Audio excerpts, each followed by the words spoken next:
이선엽 이사님 모시겠습니다. 안녕하세요. 반갑습니다.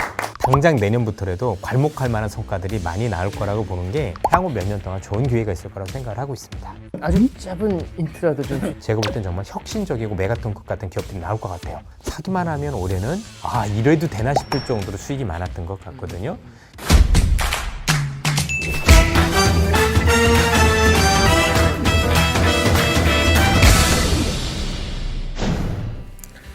안녕하십니까. 쩐썰의 오건영의 오건영입니다. 여의도 야전사령관 이선엽 이사님을 모시고 말씀 나눠보고 있습니다.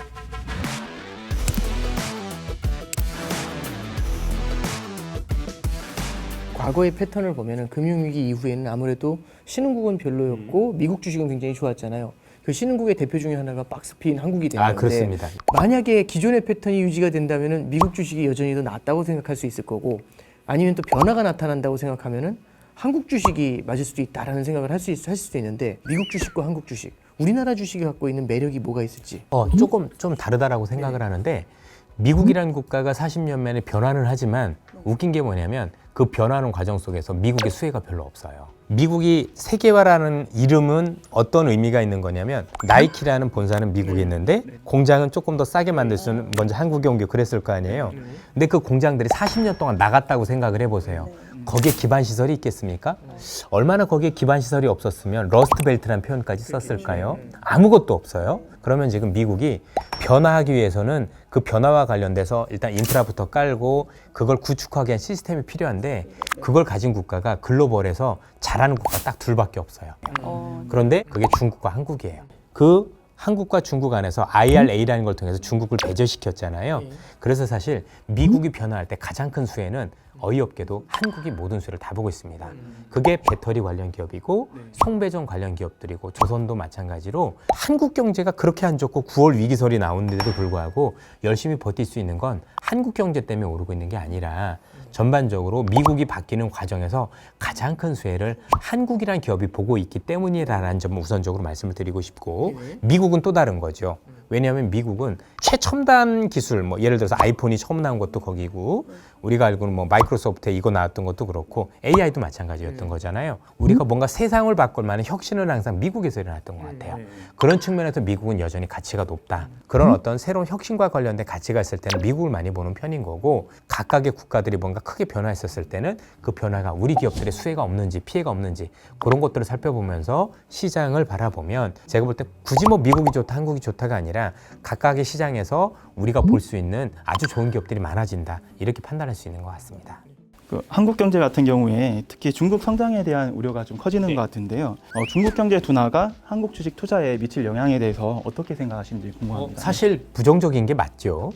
어쨌든 간에 아직까지도 수출 비중이 제일 높은 국가가 중국인 거고 중국 경기가 어려워지면서 한국의 관련 기업들의 수출이 줄어들 수밖에 없다는 점은 분명히 우리한테 주름살일 수밖에 없다라고 판단을 하고 있습니다. 그래서 어떤 경우에서든지 중국이 지금보다 좋아져야 우리 기업들한테도 기회가 있을 수 있다는 데는 분명히 다른 부분은 있다라고 생각을 하지만 그래도 긍정적인 건 어쨌든 중국에 대한 수출이 줄어들면서 미국이란 돌파구가 그나마 생긴 거는 사실 미국도 안 됐으면 큰일 났을 거고요.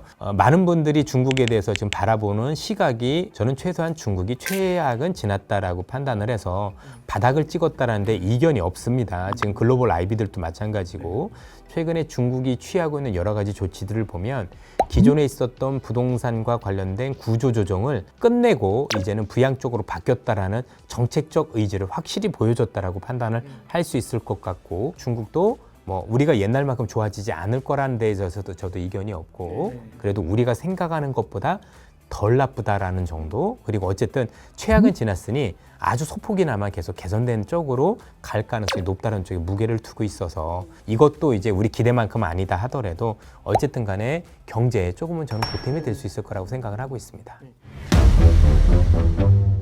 지금으로부터 10년, 지금으로부터 20년 미래의 성장 섹터가 될 먹거리 섹터 과연 뭐가 있는지 간단하게 소개해 주시죠. 사실 이 AI라는 게 정말 세상을 많이 바꿀 거라는 생각을 가지고 있어요. 10년까지는 아니더라고 해도 당장 내년부터라도 괄목할 만한 성과들이 많이 나올 거라고 보는 게 기업들 입장에선 이걸 안 하면 사흘이 걸린 것 같아요. 예컨대 큰 기업들 같은 경우 이걸 활용해서 생산성 향상을 꾀겠죠.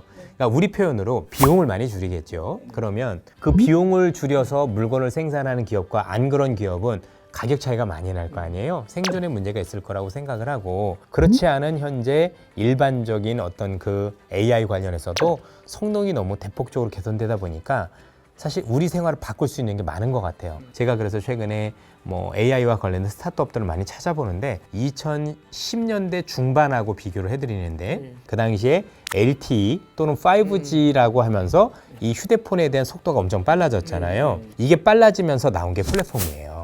그렇죠? 그리고 그때 나온 게 사실 유튜브예요. 그죠? 유튜브라는 게 여기 보기 시작하고 그 유튜브 때문에 우리나라의 엔터테인먼트 산업이 비약적으로 발전했었고 넷플릭스라는 기업들이 생기기 시작을 했어요. 이런 변화가 그걸로도 보여요. 이런 변화가 그걸로도 보여요.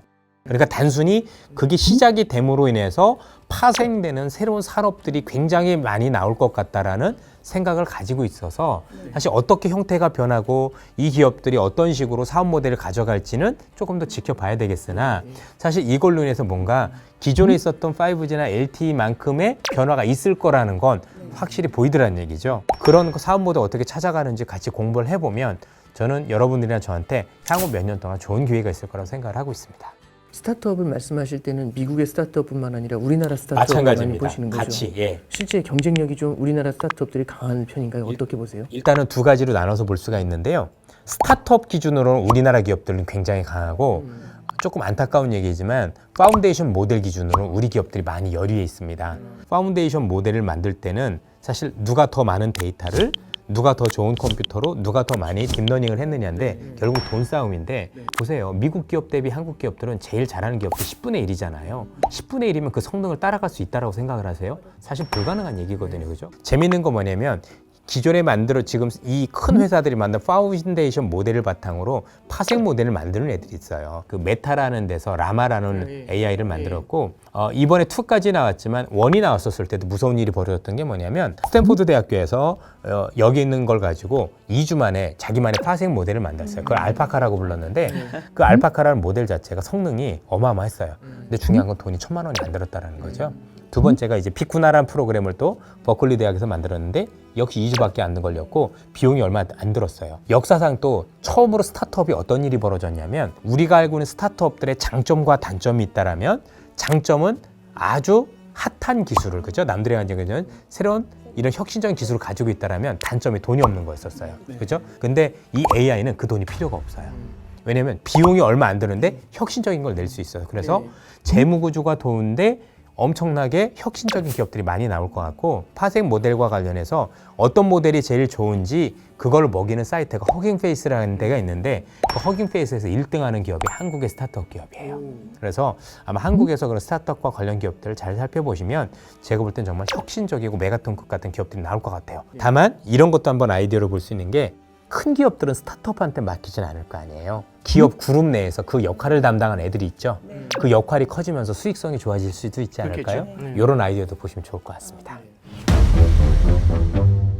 그러면 사실 말씀하신 것처럼 이제 유망한 섹터라 하더라도 개별 기업별로 주가 움직임은 사실 좀 달라질 수가 있는데 깊은 지식이 없거나 잘 모르는 분야이지만 내가 어떤 초과적인 수익을 얻고 싶을 때 그런 훌륭한 개별 기업을 선별하는 노하우가 있을까요? 일단은 두 가지를 꼭 보는데요. 하나는 뭐냐면 일단 그 사업이 얼마나 크는지가 제일 중요하겠죠. 일단 시장이 커야 먹을 게 맞는 거잖아요. 그죠? 두 번째는 그 기업의 차별성을 꼭 봅니다. 얘들이 가지고 있는 기술이 남들이 누구나 다 할 수 있는 건지 아니면 얘만의 독특한 어떤 차별성이 있어서 남들이 따라올 수 없는 거죠. 보통 이걸 해자라고 보통 많이 표현하잖아요. 굉장히 중요했던 것 같아요. 이런 기업들과 관련해서 최근에 우리나라 관련 기업들 뭐 배터리니 뭐 이런 기업들이 많이 오른 것도 일반 투자자분들께서는 우연의 일치라고 생각하는 분도 있을 거고 아닌 분들이 있었지만 이 기업들 십몇 년 동안 고생 엄청 했어요. 수십 년 동안 계속 적자했었고 그 적자 가운데서도 기술력을 향상시키기 위해서 정말 천문학적인 돈을 투자를 했단 말이에요. 이게 결코 우연히 일어난 게 아니에요. 사실 거기에 대한 저는 평가를 지금 재평가를 받고 있다고 생각을 하는데 항상 일단 그 사업이 얼마나 시장이 커지는지를 제일 보셔야 되고 제일 중요한 게 혁신이라는 단어겠죠. 그럼 모든 사람들이 다 그걸 한다는 얘기가 되는 거니까 그 안에서 뭔가 남들이 가지고 있는 기술적 차별성을 가지고 있다면 그런 기업들은 제가 볼 때는 그래도 우리가 좋은 기업으로 선별할 수 있는 좋은 아이디어가 될 수 있을 것 같습니다. 작년 쩐설에 출연하셨을 때 해주셨던 명언이 있으신데요. 긍정론자는 부를 얻고 부족론자는 명예를 얻는다는 말씀이셨는데 향후에 앞으로 저희가 어떤 태도로 시장에 임해야 되는지 말씀 좀 부탁드리겠습니다. 시장이라는 건 살아 움직이는 생명체잖아요. 그래서 사실 그 누구도 정확한 전망을 할 수는 없는 것 같아요. 저는 전망이라는 표현보다는 잘 따라가는 게 맞다라고 생각을 합니다. 왜냐하면 시장이라는 건 추세라는 게 있잖아요. 그 추세에 내가 능동적으로 잘 편승하는 게 사실은 제일 중요하지 않을까 싶고, 그거보다 더 중요한 얘기는 그 추세를 만드는 동력이 있겠죠. 앞서도 말씀드렸던 2000년대 초반에는 중국의 산업화라는 게 동력이었었을 거고, 2010년대 뭐 그때는 또 중국의 소비라는 게, 또 지금은 미국이 제조업 국가로 변하는 게 그런 거잖아요. 그 엔진에 대한 아주 짧은 인트라도 좀 주실 수 있을까요?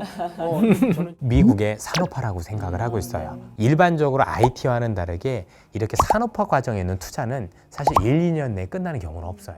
올라도 굉장히 길게 오르고 내려도 아주 길게 내려요. 그런 거 산업화 관련주면은 우리가 보더라도 흔히 관련 주식들이 틀딱 주식이라고 불리는 부경제 관련 기업들이잖아요. 그런데 그 관련 기업들의 수익률이 제법 돼요. 제법 되는 정도가 아니라 사기만 하면 올해는 이래도 되나 싶을 정도로 수익이 많았던 것 같거든요. 그러니까 여러 가지 측면에서 공급은 해줄 수 있는 국가는 제한돼 있고, 미국은 크게 변화해야 되니 수요는 굉장히 커지고 있고, 보통 이렇게 수요가 커질 때 이것들이 꺾이려면 사실은 수요가 크게 줄거나 아니면 공급이 많이 늘어나야 되는데 두 가지 다 아니거든요. 항상 시장을 주던 주제어가 있어요. 그래서 그런 주제어를 잘 찾아보시면서 이 시장을 보시면 뭔가 조금 시장을 좀 더 단순하게 보실 수 있지 않을까. 네, 오늘 굉장히 긴 호흡에서 굉장히 많은 아이디어를 얻을 수 있었던 시간인 것 같습니다. 전설의 고수 신한투자증권 이선엽 이사님 모시고 말씀 나눠봤습니다. 감사합니다.